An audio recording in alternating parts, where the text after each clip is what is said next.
bienvenue chez Voilà et merci beaucoup. Chez Voilà, on offre des petits cadeaux à nos invités pour les remercier d'être là. Jingle bell, jingle bell, jingle bell rock. Donc vous, c'est des toques de chef. Merci. Bravo, c'est original. Alors, Voilà, qu'est-ce qu'on peut faire? Augustin, mais alors vous êtes les symboles du fait qu'entreprendre, c'est avant tout s'éclater. On a pu le voir avec votre marketing un peu décalé. Et qu'on n'a pas besoin d'une idée révolutionnaire pour créer sa boîte, que le secret, c'est vraiment l'exécution. Les gens vous disaient, ok, créer une énième marque de biscuits, d'accord, mais genre ça marchera jamais. C'est pas des biscuits, nous. Ce qu'on vend, c'est un truc de fou. C'est un truc waouh. Non, il faut être passionné et il faut être authentique. Votre emblème, c'est une vache. Pour vous, on est allé au salon de l'agriculture quand D'accord. même pour la première fois ce week-end. Moi, j'y suis jamais allé. Et regardez ce qu'on vous a ramené quand même. C'est des, sympa. des ballons de vache. Donc c'est Bravo. plutôt pas mal. Et d'ailleurs, oui, moi je vais Merci, faire voilà. comme vous. Je vous accompagne parce que j'ai un chapeau vache aussi. Hein. Splendide. En gros, votre métier, c'est aussi de goûter vos produits, ce qui est quand même assez cool. Les produits Michel et Augustin, c'est en plus d'être bon, c'est diététique. En plus d'être bon, si vous continuez à avoir une vie active, souriante, sportive, effectivement, vous pouvez rester On peut manger plein de des Michel et athlètes Augustin. comme nous. Votre première fois ensemble, c'était C'était intense. torride. Ouais, c'était très très chaud. C'était au Burkina Faso, je crois, votre mission humanitaire. Qu'est-ce que ça vous a apporté De Michel sauver et l'Afrique. Augustin Donc ça, c'est fait. C'était en 93. Il y a un truc qui est tourné vers les autres. C'était pas un voyage pour nous, c'était un voyage pour apporter une petite pierre à un grand édifice. On a participé à la première étape qui était juste de creuser les fondations. Et vous avez retiré de quoi? Cette ouverture aux autres, le fait de porter un projet à plusieurs, c'est un truc sympa. Et aussi une ouverture culturelle qui est quand même très sympa parce que l'Afrique noire a beaucoup de choses à nous enseigner. Donc ça, c'est Arnaud Montebourg. S'il y en a un, oui, c'est ça. Mister France, point d'interrogation. Quand on entend Montebourg, on a l'impression qu'il est sincère, donc j'espère que c'est le cas. Et je pense qu'on vit une situation dramatique en France où le pouvoir politique n'a absolument pas le courage de faire les réformes qu'il faut faire. Et donc c'est à nous, citoyens, de nous lever.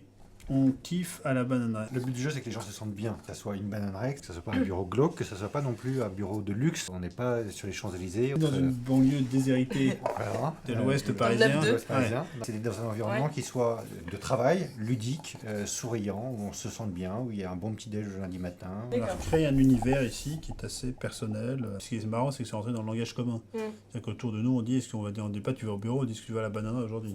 Oui, puis quand on tape la bananerie sur Google, on tombe pas sur des bananeries en Non. Martinique. Non, on tombe sur la bananerie à Boulogne. Sur quoi. la vraie bananerie. C'est mais- notre chef à tous, hein. Non, mais On est déjà, d'accord. pourquoi le calife? En fait, le point de départ de ce truc-là, c'était qu'on en avait marre des titres un peu pompeux et délirants. Ouais. Et donc, on s'était appelé Vizir et Calife. Et on en pense quoi du calife?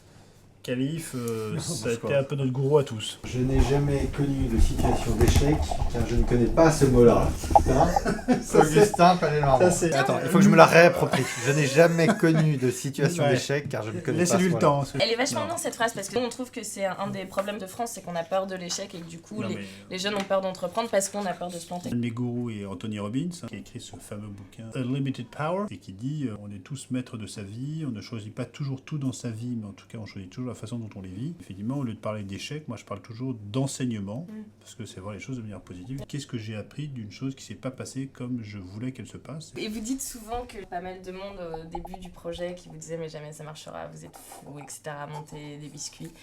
Qu'est-ce que vous avez envie de leur dire? Les gens qui nous connaissaient pas ne pouvaient pas comprendre ce qu'on leur exposait, parce que le truc était complètement surréaliste. Et comme c'est très personnel, les gens qui nous connaissaient pas ne pouvaient pas suivre. Et les rares personnes qui ont soutenu, parce qu'il y a quand même une quarantaine de personnes qui ont soutenu, c'est des gens qui ne comprenaient pas le projet, mais qui nous faisaient confiance sur le talent, l'énergie, la vision qu'on avait avec Michel. Et donc voilà, c'est pas tant le projet qui compte que les personnalités, porteurs de projet. l'envie. In fine, tout est possible. Socrate qui disait rien n'est trop difficile pour la jeunesse. Et vous, qu'est-ce que vous donneriez comme conseil? Essayez. Ouais. Essayez. Il faut se lancer et puis ça marche ou ça marche pas. Il y aura peut-être un échec, mais ce ne sera qu'un enseignement. Une grosse partie du bonheur n'est pas dans le résultat de se dire est-ce que c'est un succès ou un échec. Une grande partie de la satisfaction, c'est de voir le projet avancer, c'est de le voir se réaliser. Happiness is not the destination, but the way. J'aurais mis un silence d'une Voilà. minute après ça.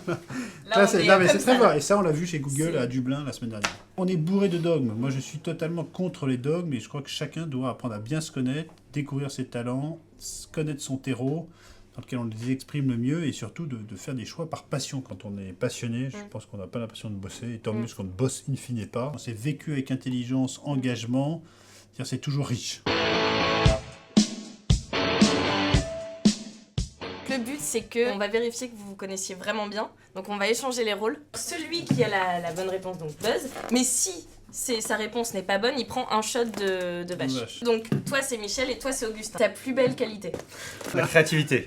C'était l'enthousiasme. Ah là là. Shot. Ouais, shot, Shot. Michel. Ouais, j'ai déjà, ouais. C'est parti. Vas-y. Ton plus gros défaut. D'être entêté. Faux. Enfin, quoique, un demi-shot parce que c'était rigide la réponse. La dernière question, c'est ton produit Michel Augustin fétiche. Non, raté. Vache à boire la vanille. Quel talent. Quel talent, Voilà. c'est beau. Bah merci beaucoup Michel et Augustin, c'est très beau, c'était très bien. Merci Clémence, bravo. Parfait. Merci, voilà.